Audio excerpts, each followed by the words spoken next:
Alors, je crois qu'on peut commencer par prendre un petit pas de recul, en fait, de prendre un peu de distance et rappeler pourquoi on a voulu faire ce forum et quels objectifs on visait et quels résultats on en attendait. Et je pense qu'il faut repartir d'une contradiction simple ou d'une tension simple entre d'un côté le fait qu'il y a de plus en plus de problèmes globaux, on les connaît, réchauffement climatique, disparition de la biodiversité, évasion fiscale, migration, gouvernance de l'Internet et cyberinsécurité, etc., d'un côté, et puis de l'autre, un système international qui ne va pas très bien, où le multilatéralisme est en crise, où les mécanismes de sécurité collective apparaissent de plus en plus grippés, où la guerre qu'on essaye de mener contre le réchauffement climatique, on n'est pas en train de la gagner, où Internet est largement une jungle, un monde sans règles, ou alors il y a quelques règles par région, mais qu'en gros, pour parler simplement, en termes d'organisation de la planète, en termes d'organisation du monde, on a de plus en plus cette tension, cet effet de ciseau qui est très préoccupant. Et qu'évidemment, tout cela menace la paix. Et c'est bien pour ça que le Forum de Paris sur la paix, ça s'appelle le Forum de Paris sur la paix, ça n'est pas, vous l'avez remarqué, ça n'est pas un forum sur la culture de paix ou la médiation ou la diplomatie ou la géopolitique. C'est un forum sur comment est-ce qu'on organise la planète pour réduire les tensions, essayer de répondre aux défis que je mentionnais plus tôt, et comment est-ce qu'on se met d'accord sur ces règles, ces institutions, ces mécanismes qui permettent simplement, au-delà des frontières, puisque les problèmes ne se posent pas malheureusement dans un cadre national, mais maintenant très souvent dans un cadre international, d'y répondre. L'intention d'origine, c'était aussi d'avoir une forme de multilatéralisme qui associe évidemment les États, c'est la définition même du multilatéralisme, mais qui va un peu au-delà. Les États restent au cœur de la gouvernance mondiale, ils restent au cœur du système international.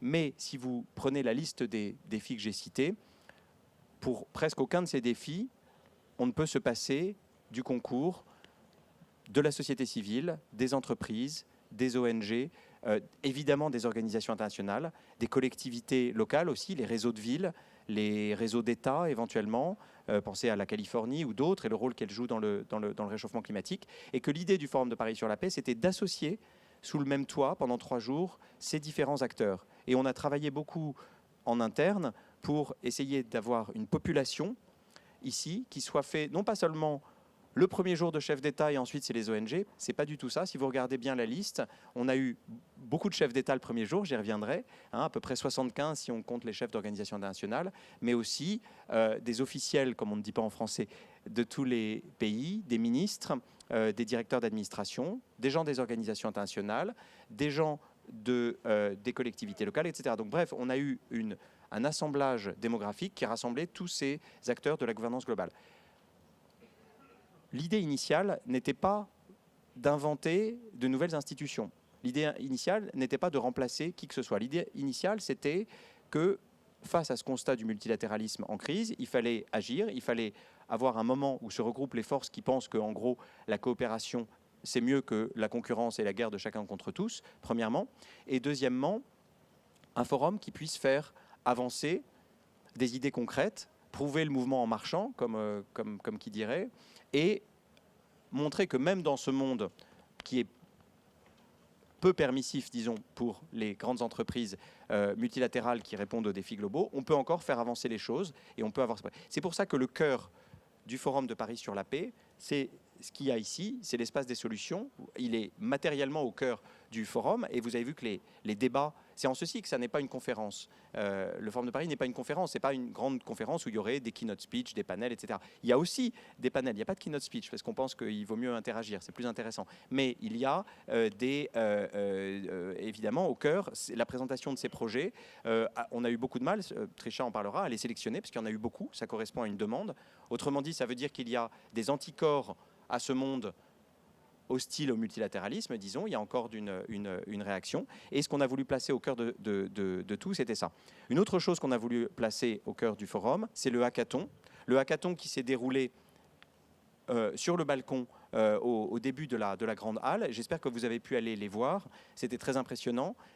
Ils étaient 80 en 4 équipes qui ont sans arrêt essayer de développer, sur le thème qu'on avait choisi cette année, celui de la transparence des données financières, des solutions, des apps, des programmes, de l'analyse de données, de big data, etc., pour essayer de mettre à disposition des gens des solutions qui sont en fait des solutions de gouvernance. Ce qu'on voulait montrer par le fait d'avoir inclus un hackathon avec 80 personnes du monde entier. Alors là, pour le coup, tous les continents étaient représentés parce que, vous savez bien, les programmeurs et les codeurs n'ont pas de langage. Enfin, ils ont le langage du code et c'est un langage universel. Donc, il était facile de les rassembler autour de projets communs. Prouver que les nouvelles technologies peuvent très concrètement apporter certaines solutions aux défis globaux qui nous sont posés, ceux que je mentionnais tout à l'heure. Je vais laisser la parole à Pascal Lamy et ensuite à Trisha Shetty pour vous parler de la façon dont on a élaboré ce forum avec les 6 organisations qui nous ont fondés et puis comment est-ce qu'on s'est occupé plus spécifiquement des projets. Mais je voudrais juste terminer en disant quelques mots sur, d'une part, qu'est-ce qu'on cherchait à faire avec ce forum. Il y avait 2 choses qu'on cherchait à faire spécifiquement. La première, c'était d'avoir un impact politique. Ce qu'on veut faire, parce que c'est un forum annuel, le président de la République l'a rappelé dimanche, c'est ancrer à un endroit précis, à un moment précis de l'année, autour du 11 novembre. La prochaine édition aura lieu le 11, 12 et 13 novembre, les mêmes dates l'an prochain. Un rendez-vous annuel consacré à la coopération, au multilatéralisme, à la bonne, disons, gouvernance mondiale, à l'action collective, à la régulation de la globalisation, etc. Et dans ce lieu et à cet endroit, il y aura maintenant chaque année le Forum de Paris sur la paix. Et on voit déjà, enfin certains me l'ont dit, qu'ils commençaient à anticiper celui de 2019, celui de 2020, notamment ceux qui veulent présenter des projets qui ont des idées un peu structurantes, qui prennent du temps pour pouvoir les présenter plus tard aux prochaines éditions. Et donc, la première chose qu'on voulait faire, et c'est ce qu'on a fait notamment dimanche, c'est réaffirmer l'importance du multilatéralisme, l'importance de la coopération internationale. Bref, la première chose qui était visée, c'était un effet politique. La deuxième chose qui était visée, c'était un effet concret ou capacitaire. Là encore, on en revient au projet. Et ce qu'on voulait faire, c'était permettre à ces porteurs de projets de les faire connaître et de les faire avancer. De les faire connaître par la visibilité que ça leur donne, par l'attention qui leur a été portée par vous et par d'autres médias, et puis les faire avancer en leur faisant rencontrer les gens qui comptent, des officiels, des organisations internationales, des gens qui représentent le G7, le G20, l'OCDE, toutes nos institutions partenaires, vous avez vu qu'elles étaient nombreuses, mais aussi en leur permettant d'avoir des retours, du feedback, comme on ne dit pas en français, sur leur projet. Par ailleurs, comme vous le savez, on a sélectionné 10 de ces 120 projets pour avoir un suivi spécial. Trisha en parlera tout à l'heure. Voilà, on avait beaucoup d'autres objectifs dans ce forum, mais les 2 principaux, c'était ça, un effet politique et un effet concret qui visait à prouver qu'on peut encore progresser. Je terminerai juste par une anecdote ou 2.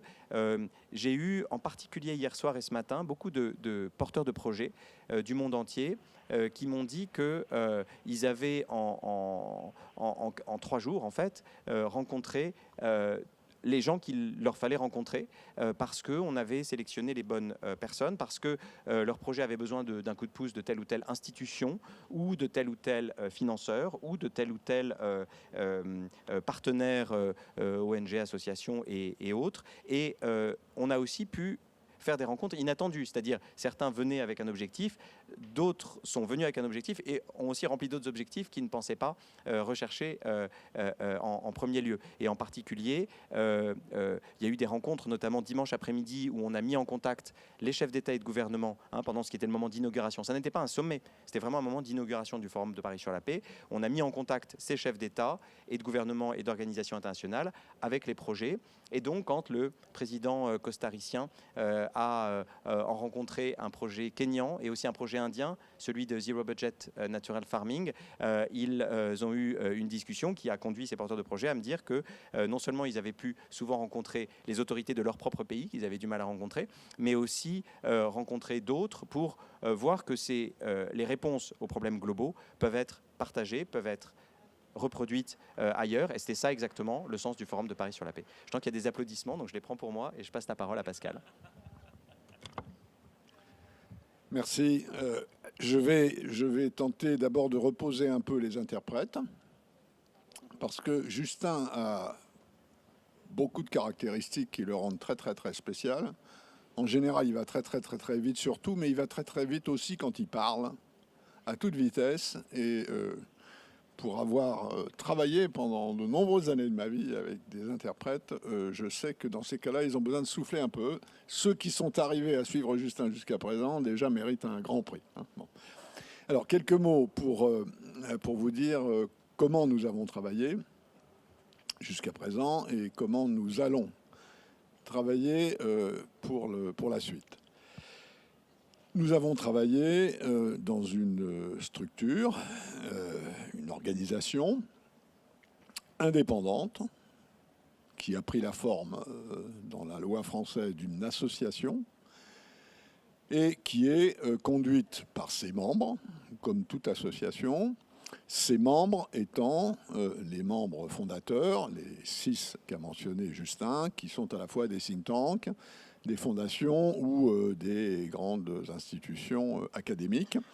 Et donc, structure indépendante qui s'est dotée d'un certain nombre d'éléments de gouvernance, comme toutes les associations, mais avec un peu plus compte tenu de la manière dont le forum est organisé. Donc un comité exécutif qui représente les membres fondateurs et qui est présidé par Justin.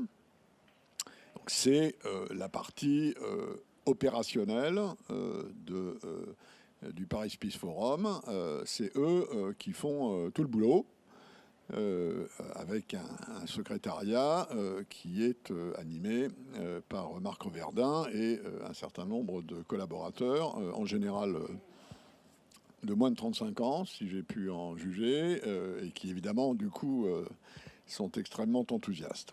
Un steering committee, alors là, on verse dans le côté senior, puisque c'est moi qui le préside, et qui est constitué d'un certain nombre de ce qu'on appelle en français des silverbacks, par allusion aux vieux gorilles qui en général ont un peu de poils blancs sur le dos parce que ils sont très vieux et ils ont beaucoup d'autorité, que nous avons constitué en venant de divers continents. Il n'y a pas un seul continent sur cette planète qui ne soit pas représenté par un ou 2 membres du steering committee. Et ces vieux singes, masculins et féminins, avec d'ailleurs un équilibre auquel je tiens tout à fait, ont aidé le comité exécutif à piloter intellectuellement dans le temps. On a été consulté sur un certain nombre de choix.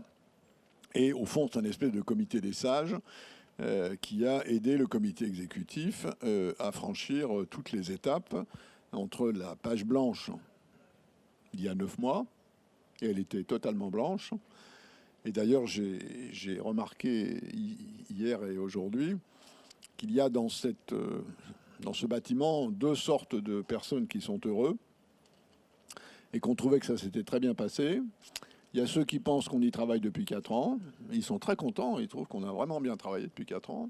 Puis il y a ceux qui savent qu'on n'y travaille que depuis 9 mois. Et évidemment, ceux-là sont encore plus heureux que les autres. Et j'avoue humblement en faire partie pour de temps en temps avoir trouvé que on improvisait en permanence, mais ça a marché. Autre organe de cette structure, le comité de sélection, qui s'est penché sur l'organisation du concours et les 850 projets qui sont arrivés à la fin du mois d'août et qui en a, après délibération, examen, études, sélectionné 120 qui sont ceux que vous avez trouvés dans le hall et dont vous aurez remarqué qu'ils sont tous habillés avec le même uniforme de manière à ce qu'ils soient tous égaux. C'est comme les enfants des écoles sous la Troisième République, on leur met des tabliers gris, tous les mêmes partout, pour être sûr qu'il n'y a pas, qu'il n'y a pas de biais dans la sélection. Aujourd'hui, a siégé un jury qui a été constitué de personnes prises dans chacun des organes que je viens d'indiquer, plus des gens en provenance du Scale-up Committee, dont je vais dire un mot maintenant, en parlant de la suite. Dernier point sur l'organisation actuelle. Donc j'ai dit au début que c'était indépendant, et la preuve Et la difficulté de notre indépendance, c'est que nous reposons sur des ressources qui ne sont fournies par aucune autorité publique. Donc le Paris Peace Forum n'est subventionné par personne. Les 5 millions de budget qui sont le cadre de cette année sont 5 millions qui ont été trouvés auprès de partenaires privés, de fondations, d'entreprises, de partenaires divers et variés. Les seules connexions que nous avons financières que nous avons avec des autorités publiques ne sont pas des subventions, ce sont 2 partenariats qui ont été contractés avec des institutions qui ont en tant que telles un grand intérêt dans les questions de gouvernance globale, de développement, de paix, de sécurité, de technologie, etc., qui sont la Commission européenne et l'Agence française de développement. Ce sont les 2 seules institutions nourries par l'argent du contribuable qui ont traité des partenariats avec nous, encore une fois, et pas des subventions. Un mot maintenant sur la suite des opérations. Trisha va dans un moment vous donner le résultat de la délibération d'aujourd'hui sur les 10 projets qui ressortent des 120 qui ressortaient des 850.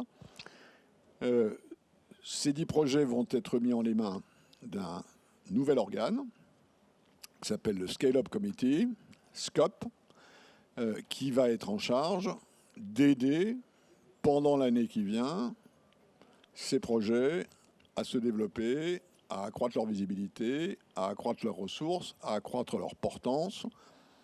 L'idée étant que le 11, 12 et 13 novembre 2019, un maximum de ces 10 projets puissent dire « ça y est, on y est arrivé ». Ce qui devait nous prendre 3 ou 4 ans, ça nous aura pris 1 an. Les ressources qu'on voyait poindre peut-être à l'horizon, elles sont arrivées plus vite.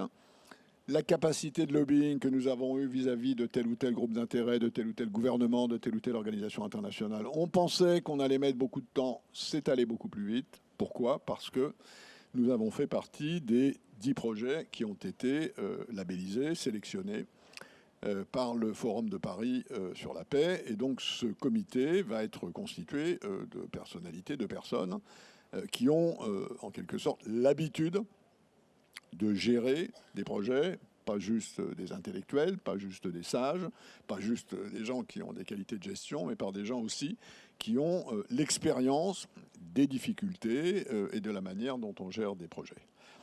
Le prochain appel à candidature, qui sera vraisemblablement sur un modèle similaire à celui qui a été utilisé cette année, sera lancé plus tôt que l'année dernière, de manière à nous laisser un petit peu plus de temps, et vraisemblablement au printemps de 2019, de telle sorte que les porteurs de projets aient un peu plus de temps pour bichonner leurs projets, et c'est une très bonne chose parce que ça contribue à l'amélioration de la qualité moyenne des projets qui sont à sélectionner, et de telle sorte aussi que nous puissions faire une espèce de synergie, tenir compte de ce qui arrive aux 10 projets qui seront portés en termes de leçons pour les projets qui arriveront l'année prochaine, étant entendu que, comme l'a dit Justin, et je termine sur ce point, cette année, il y avait une sorte d'équilibre entre de la présence, du message, de la visibilité politique sur les questions de gouvernance dans ce monde un peu difficile dans lequel nous sommes, et du projet.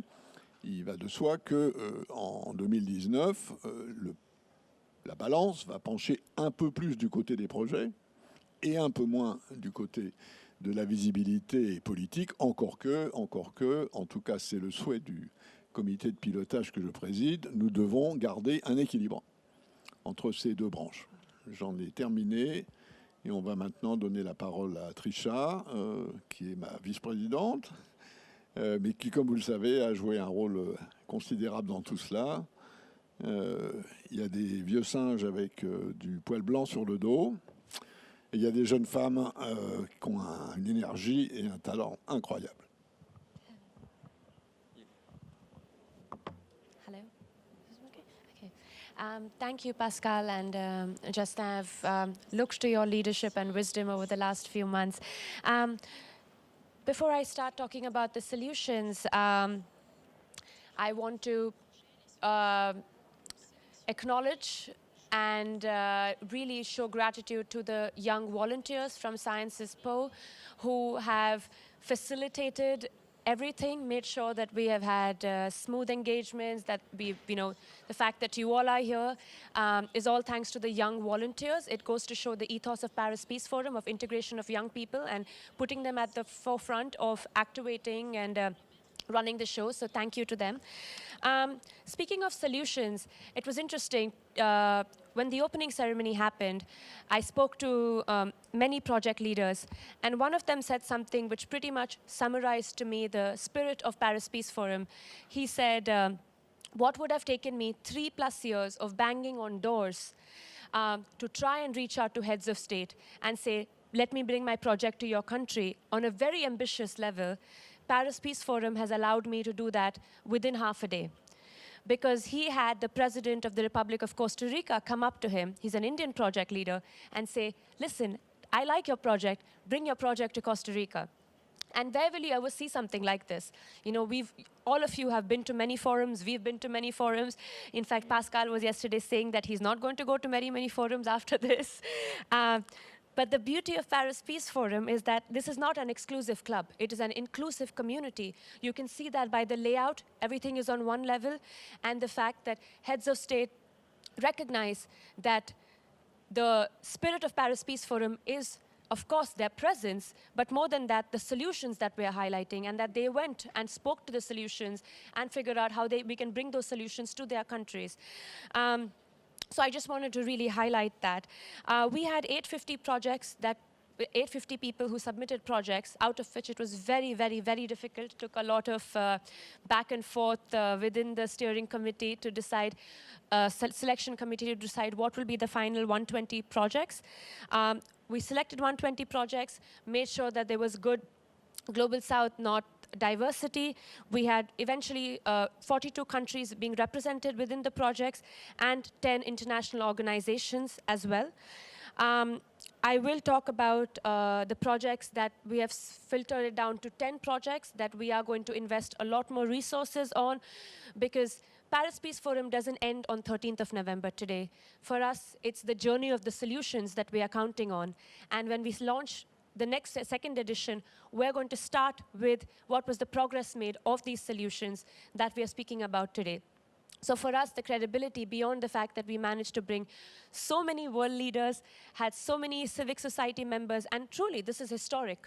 What we have managed to achieve here within these walls is that it won't be contained within these walls. It will live beyond that.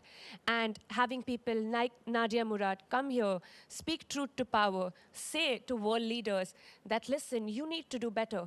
Open your doors. And having France and the leadership here set the benchmark, and having 100 refugees come is, I think, showing what governance truly means.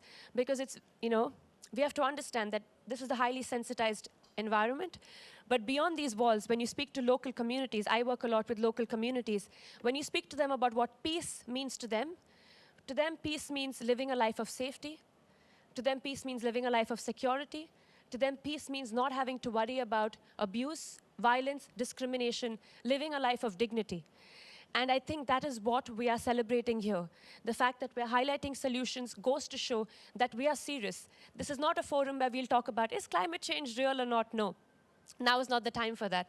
This is a forum that's talking about problems, real problems affecting us, and how these solutions will move the needle forward towards making sure that we can address the global problems plaguing us. So on that note, I will read the solutions that we have filtered down, 10 solutions. And not to say that these are, the best of the solutions, but to say that these solutions is what will benefit most from the scale-up community, of scaling them up. Of course, they're great solutions, and we will stand by them. But that these solutions will really enrich from having mentorship, having investment of the scale-up committee, to see how we can expand the scope of their work. I'm going to read them out in alphabetical order. Just a reminder that it is on embargo, because we will officially announce it at 4:30 p.m., so to please not talk about it before that. The first project in alphabetical order is African Union EU Youth.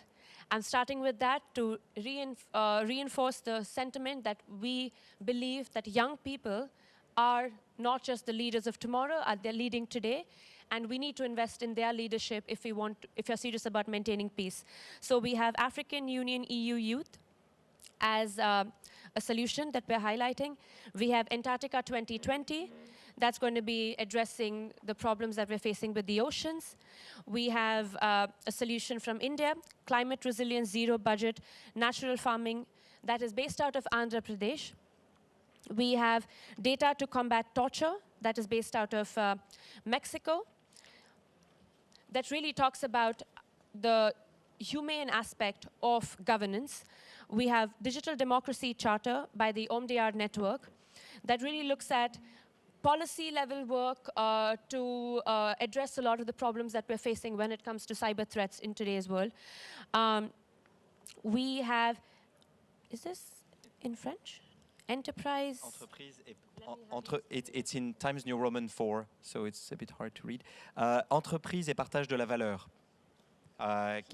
Sinopia, par le think tank Sinopia, qui étudie la façon dont les entreprises répartissent la valeur ajoutée entre travail, capital, investissement, etc. Thank you. As you can see, Justin's French is way better than mine, so I won't attempt to speak in French. We have international gender champions to again reinforce the idea that you cannot have peace without highlighting the need to be integrating women at all levels. So we have international gender champions. We have Kume Kucha, that addresses development from Kenya. It is a really great project, and it's one of the projects on a very local level that talks about the importance of community intervention. It talks about the importance of healing from trauma and what the importance of mental health is when it comes to healing from trauma. We have Ranking Digital Rights from New America. It's a project from New America Foundation. It's a project from the United States of America. And we have the World Benchmarking Alliance from the Index Initiative from the Netherlands. So again, just to reinforce that this is truly historic, the fact that we have had so many solutions, the fact that this forum is about making sure that we have heads of state, we have an actively engaged civic society, and that we are really accountable to global governance and to peace. So thank you so much.